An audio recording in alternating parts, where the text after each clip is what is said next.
Welcome back. So, Jason, closing costs. How do we, this whole segment is on how to get the contract right. How do we screw up closing costs? The biggest screw up I see is investment property loans and the seller paying 3% closing cost. That's the biggest thing I see on closing cost errors.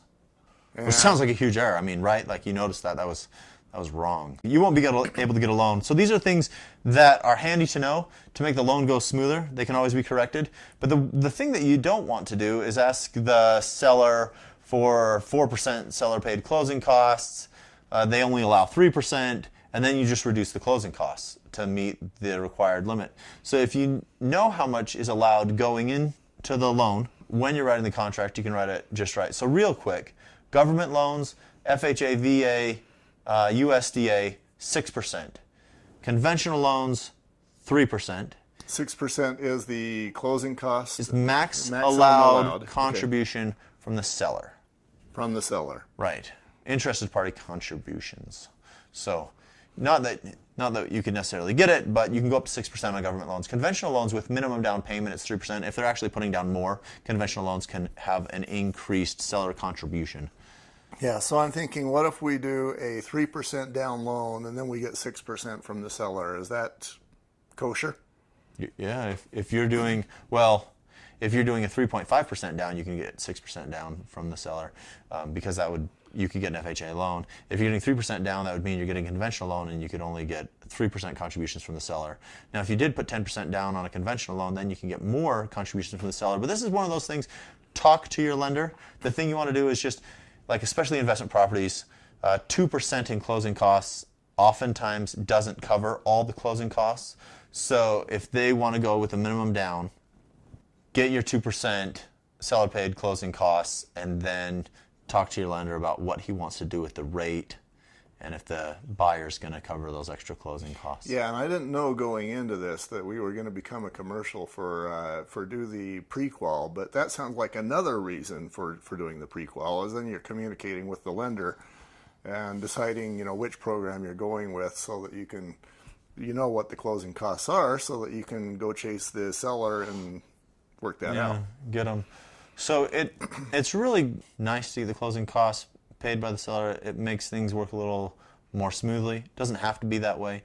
But the other thing is it's another negotiating tool. If you have repairs that need to be done and you have them paying for seller paid closing costs already, that's a swinging scale that can easily move to cover cost of repairs or to make the loan process go easier for your buyer.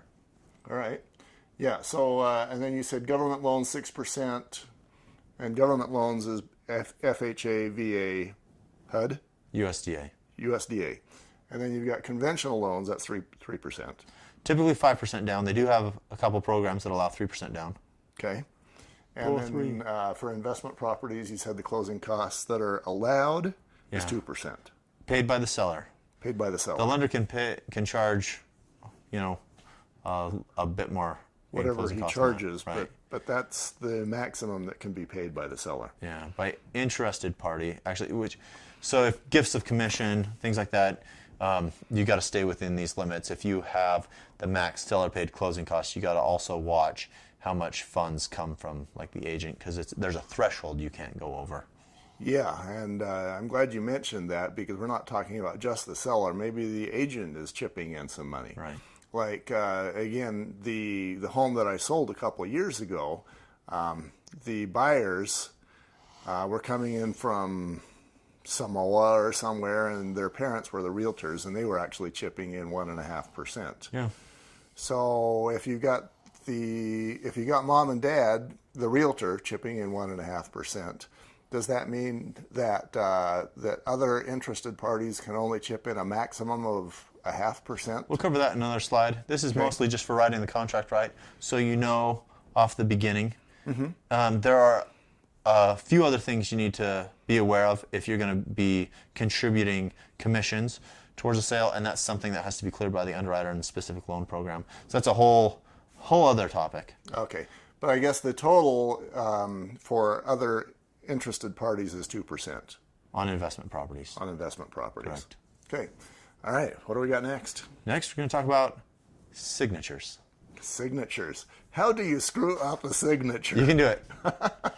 Okay, we'll be right back with signatures. Okay.